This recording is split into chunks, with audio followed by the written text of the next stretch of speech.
नमस्कार दोस्तों, स्वागत है आपका हमारे channel all India job alert में।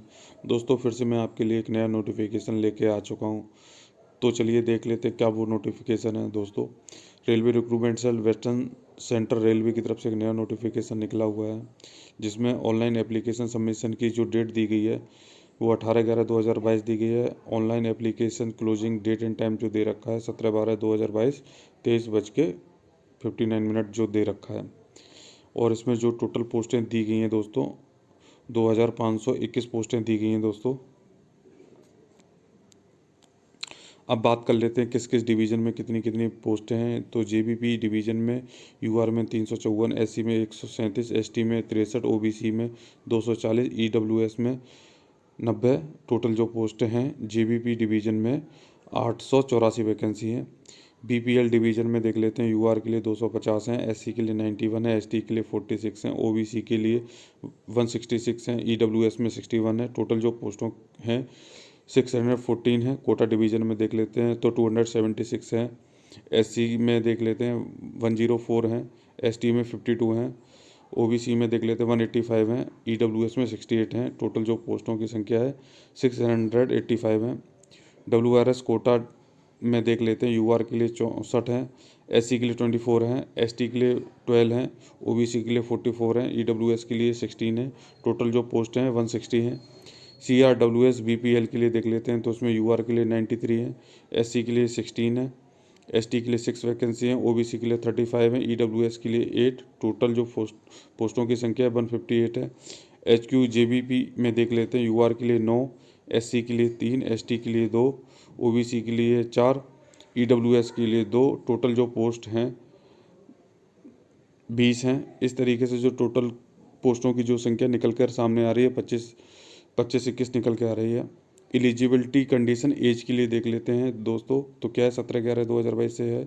कैंडिडेट की जो 15 ईयर की एज जो कंप्लीट हो गई हो 17/11/2022 तक, and should not have complete 24 years of age age on the cut off dates of notification. तो कहने का मतलब है 15 ईयर से कम की आपकी एज ना हो और 24 ईयर से आपकी एज ज़्यादा ना हो। 17/11/2022 से आपकी एज को काउंट किया जाएगा।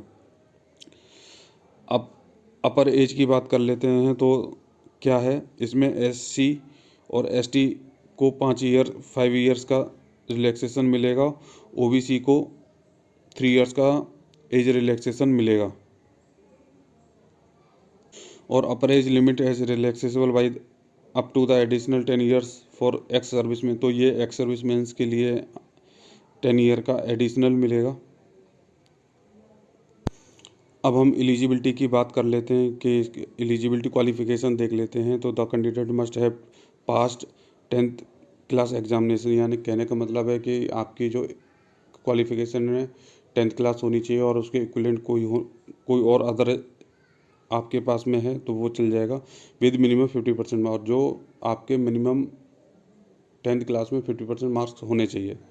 और should process national trade certificate in notified trade issued by NCVT या एससीवीटी, यानी नेशनल ट्रेड सर्टिफिकेट भी आपके पास होना चाहिए जो इशू हुआ हो एनसीवीटी और एससीवीटी के थ्रू हुआ हो।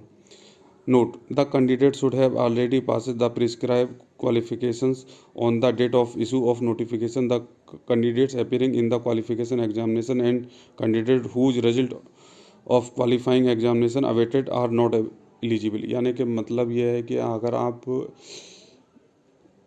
अवेटेड हैं, अगर आपकी क्वालिफिकेशन चल रही है और आप रिजल्ट का वेट कर रहे हैं तो आप उस चीज़ के लिए आप नहीं एलिजिबल होंगे। Engineers, graduates and diploma holder are not eligible to apply for apprentice in response to this notification as they are governed by separate scheme of apprenticeship। तो कहने का मतलब है कि इंजीनियर ग्रेजुएट्स होते हैं और डिप्लोमा होल्डर हैं तो वो इस चीज़ के लिए अप्लाई नहीं कर सकते हैं या एलिजिबल नहीं हैं।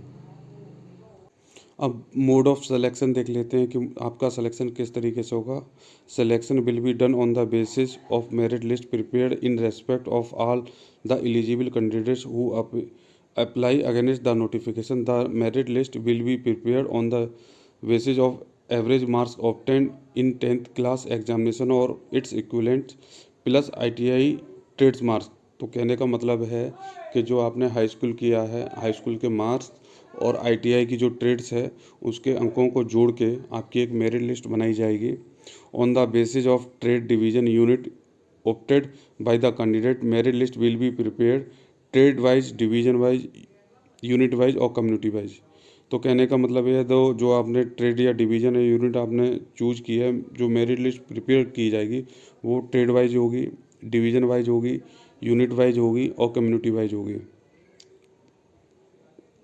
हाउ टू अप्लाई देख लेते हैं। एप्लीकेशन फीस देख ले। Candidate should submit application fee for an amount mention below. यानी कहने का मतलब है आपकी जो फीस लगेगी 100 रुपीज़ लगेगी। SC ST person with benchmark disabilities जो हैं और जो वुमेंस हैं उनके लिए कोई फ़ीस नहीं लगने वाली है। Process for payment of examination fees. तो payment will have be made online through payment gateway as part of online application process. तो ये है कि आपको ऑनलाइन पेमेंट करना पड़ेगा। Document required for applying online app देख लेते हैं। Before filling the online application should are advise to keep level scan copy of following documents ready with them. यानी कि जब आप फॉर्म भर रहे होंगे तो आपके पास में स्कैन कॉपी होनी चाहिए उन्हें लगाने के लिए। फोटोग्राफ और सिग्नेचर लगेंगे जो JPG या JPEG फॉर्मेट में होंगे, 20 KB से 50 KB तक के। कैंडिडेट्स के जो सर्टिफिकेट होंगे वो देख लेते हैं।